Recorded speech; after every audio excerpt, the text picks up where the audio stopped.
I'm like, you're gonna edit this, right? Hey, what's up? Stop. Hi everyone, my name is Emely Rauda and I am currently a graduate student at the Fielding School of Public Health within the Community Health Science Department, and I'm also in the Latin American Studies dual degree program.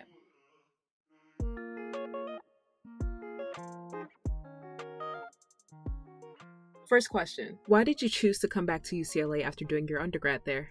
Yeah, so originally I hadn't intended to come back to UCLA, but when I applied to grad school, I only applied to 2 schools, and luckily I got into both. But the other one, it was Columbia, so private, and it was just way more feasible for me to stay here and an area I already know, close to my family, exactly the money, and UCLA gave me a fellowship for my first year, and that made the choice pretty easily. I think it really worked out, and overall I'm glad because I feel like I already know the institution. I have a lot of experience here, so that kind of translated easily into the grad school program as well.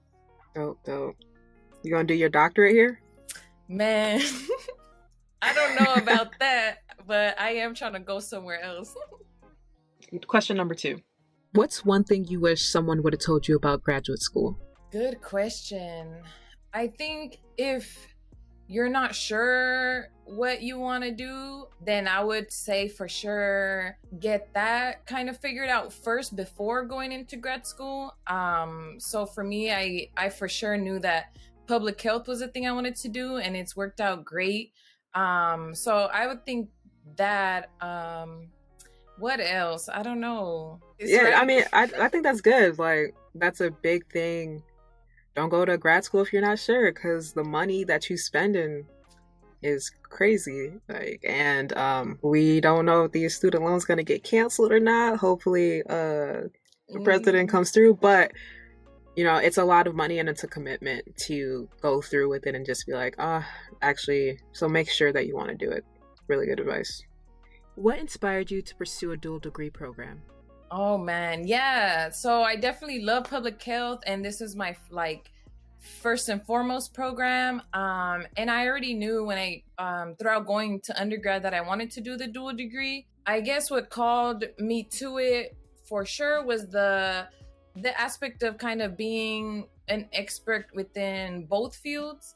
So I for sure know that I want to work in Latin America, and I think myself knowing that I kind of have some type of background knowledge would help me feel more confident in the field. But also just going through the Latin American Studies classes right now, I feel like it adds another layer of experience and knowledge, but more specifically within a field that I want to go into.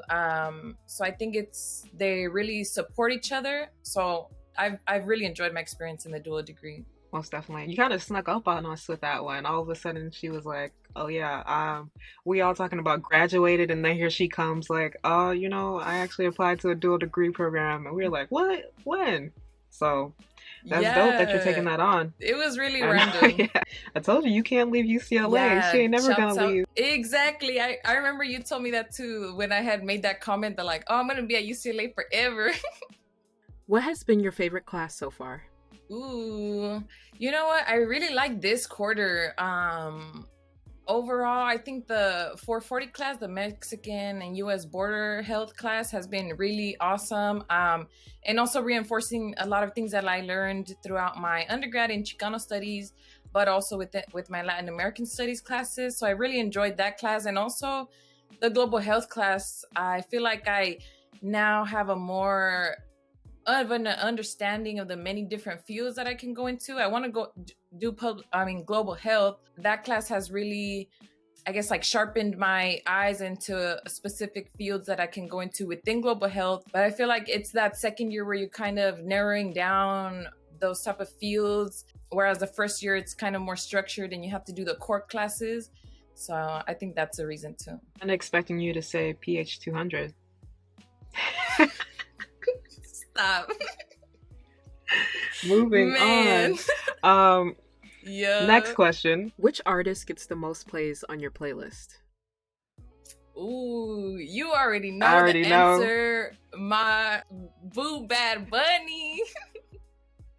I love him so much. I was really actually disappointed in him because I thought he was gonna be more vocal about like Black Lives Matter and this summer and when that whole situation. But yeah, so that's one thing that did disappoint me because I saw him being vocal about other things, like transphobia and a lot of issues like that. So I thought he was really gonna be a leader, but he just stayed really quiet. So that disappointed me. But other than that, his music, so I just gotta separate the celebrity from yeah, from I guess like expectations I had of him.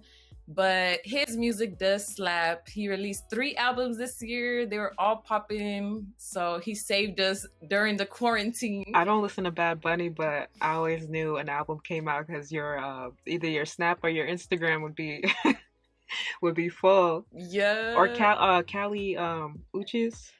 Kelly Uchis. That's my main. I love her too. I've been a big fan of her since her first project. I don't think it was her album. This is her first album, but she just released another project. And yeah, I love Kelly Uchis too. She's super creative. All right. Next question. Have you ever run into a celebrity at UCLA or around Westwood? This is your time to flex. I for sure have. Yes, all my years at UCLA. One time I was with my group of friends in Westwood, and we saw Meta World Peace, and I didn't recognize him, but someone in my group did. And then I just saw, and I was like, "Oh yeah, that's him." And I don't know if like he heard us or something, but he just like ran across the street, because we were like pretty close to him, and I think we were like starting to fangirl, and then he just like cut, and we were laughing. One time I saw David Beckham when he was like driving his car into the, I don't know, I call it like the CPO parking. And then we were like, oh my gosh, because it was a really nice car. So we were already looking. And then we were like, oh my gosh, that's David Beckham. And then later that day, I knew it was him because my friend saw him at Fat Sal's. When I came to UCLA, I was like, I'm about to see some celebrities. Meta World Peace is actually my guy in my head because I would always go to what's the gym called? Wooden on Saturday mornings, and he would be there playing basketball with his son. So in my head, we were like cool because we see each other like, hey, what's up? But he don't know who I am. Wow. Yeah, and I've met Common also while I was playing basketball.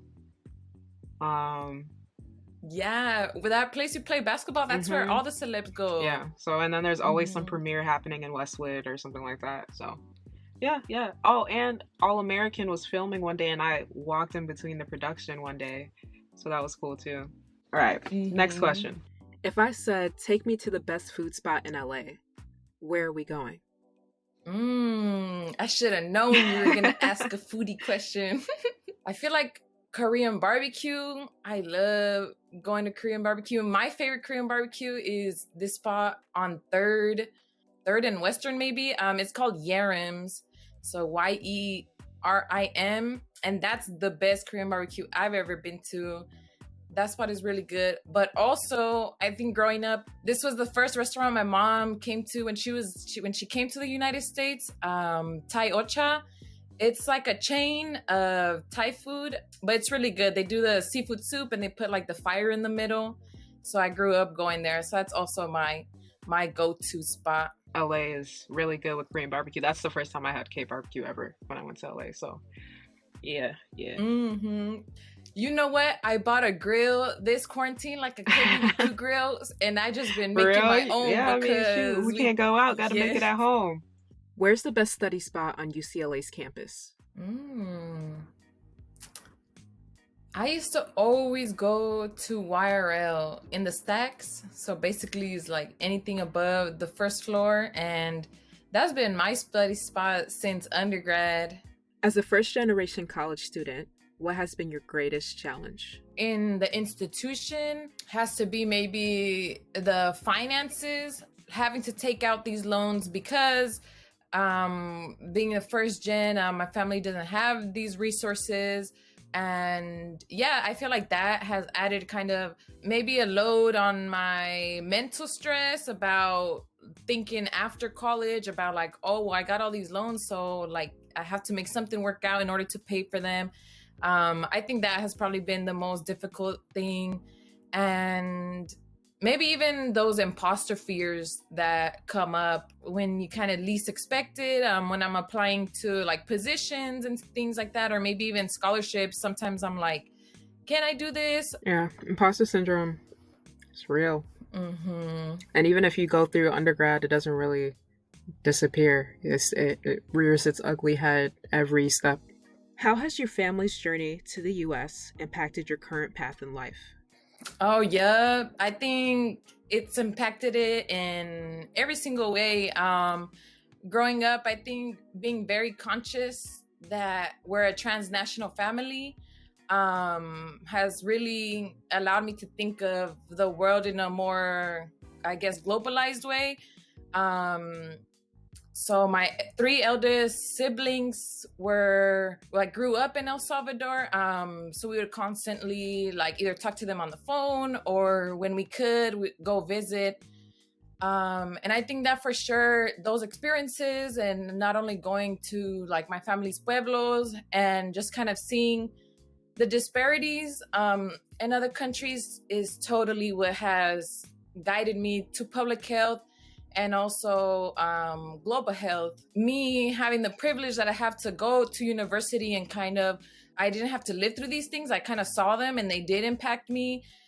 And I think that's a kind of way that has played out into my life where I was completely conscious of these things, but now that I can use my education in order to support and help these communities, I think, yeah, growing up is exactly where it's led me to. All right, we've made it to the end. That was actually our last question. That was 10 questions already. Oh, wow. But that was fast. I have a bonus question for you. Can you give us one piece of advice for those interested in attending grad school? So my advice would be to, I guess it kind of goes back to my first point that I made, to kind of be sure, but also really show who you are in the applications and in the statements. I think that's really important. And yeah, demonstrate not only your like charisma and personality, but I think those are the places where you can really let these committees and these institutions know who you are and what you're trying to do and why. Great advice, Emily. Thank you for joining us on Grad Talk. Also, one thing before we go, you recently just launched like basically a small business out here. You've been hustling on the side. Feel free to share what you've been working on. True. Yeah. So throughout high school and my undergrad, I was really into nail art. And I always wanted to pursue that, but I don't have like the technical skills of doing other people's nails. So this quarantine, not only was I kind of like designing my own nails, but then everyone around me was like, you can make these, like you could sell these. And then at first I was kind of like I don't know, do I want to start a business? But yeah, so y'all can follow my press on custom exclusive sets. Yeah, one of a kind. So I basically like just people tell me themes that they want and I like make a design and then and paint them. So if that's what you're into, hit me up at Fly Digit Nails on IG. And yeah, that's a little something I've been cooking up on the side, especially now that it's winter break. Even though we only get like 1 week, I'm gonna try to do a couple orders, but it's been a pretty cool outlet to not only continue being creative, but also hone that craft more. Yeah, they definitely played us this year with the winter break, but make sure you check out her Instagram. We'll have it in our description. Hopefully we gonna get out of this pandemic soon and we gonna be back on the streets and you're gonna be rocking your nails from Emily. Thank you for having me, Elaine. I can't wait to see the production.